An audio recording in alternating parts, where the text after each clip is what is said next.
Starting university is an exciting time, but can feel daunting for some people. We have lots of experience helping our students adjust to their new environment and supporting them with each step of their university journey. The first thing to remember is that there's definitely no stigma in accessing support with your health and well-being. If you ever need us, get in touch and we'll put you in touch with the best people to help. At York, we have many people whose job it is to support our students. This means you'll have someone to talk to, whatever the issue might be.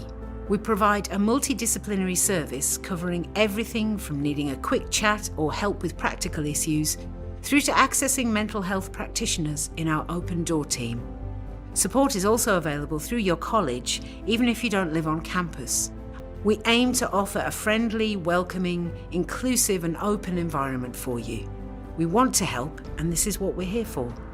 Students can also register with Unity Health, an NHS health centre close to campus that offers GP services such as doctor's appointments and repeat prescriptions.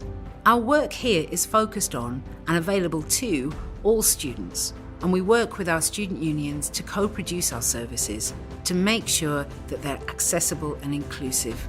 We want to make sure there's help and support available for everyone, if and when you need it. We're here to help, so come and talk to us if you need to.